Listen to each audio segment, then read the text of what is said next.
And it was when Jabin, king of Hazor, heard, he sent to Jobab, king of Madon, to the king of Shimron, to the king of Atshaph, to the kings that were on the north of the mountains and of the plains south of Chinneroth, and in the valley and in the region of Dor on the west, to the Canaanite on the east and on the west, and to the Amorite and the Hittite and the Perizzite and the Jebusite in the mountains, and to the Hivite under Hermon in the land of Mizpah. And they went out, they and all their hosts, with them many people, as the sand that is upon the seashore in multitude, with many horses and chariots. And all these kings met together, they came and camped together at the waters of Merom to fight with Israel. The Lord said to Joshua, be not afraid of them, for tomorrow at this time I will deliver them up, all slain before Israel. You shall cripple their horses and burn their chariots with fire. Joshua and all the people of war with him came upon them by the waters of Merom suddenly, and they fell upon them. And the Lord delivered them into the hand of Israel, and they smote them and chased them to great Zidon and to Mizrephoth Maim and to the valley of Mizpeh eastward, and they smote them until they left them none remaining. Joshua did to them as the Lord had bidden him.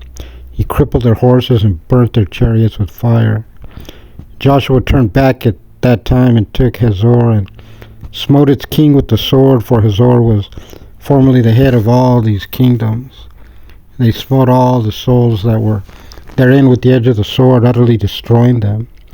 There was not a soul left, and he burnt Hazor with fire. And all the cities of these kings and all their kings Joshua took, smote them with the edge of the sword. He utterly destroyed them as Moses, the servant of the Lord, had commanded.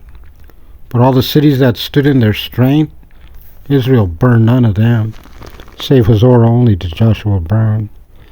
And all the spoil of these cities and the cattle, children of Israel took for a prey to themselves.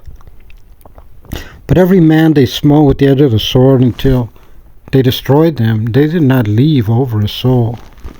As the Lord commanded Moses, his servant, so did Moses command Joshua.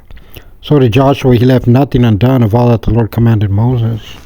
Joshua took all this land, the hills and all the south country, and all the land of Goshen, and the valley and the plain and the mountain of Israel and its valley, from the divided smooth mount that goes up to Seir, to Baal-Gad in the valley of Lebanon under Mount Hermon. And all their kings he took and smote them and put them to death.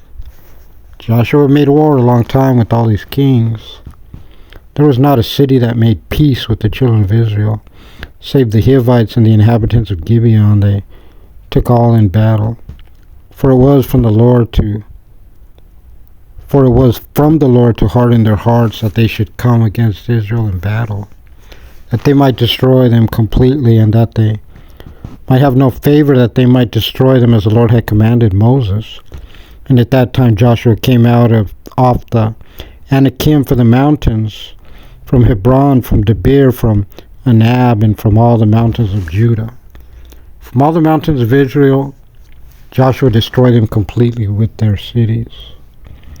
There was no Anakim left in the land of the children of Israel, only in Gaza, in Gath, and in Ashdod they remained.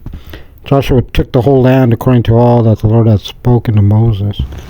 Joshua gave it for an inheritance to Israel, according to their divisions by their tribes, and the land rested from war.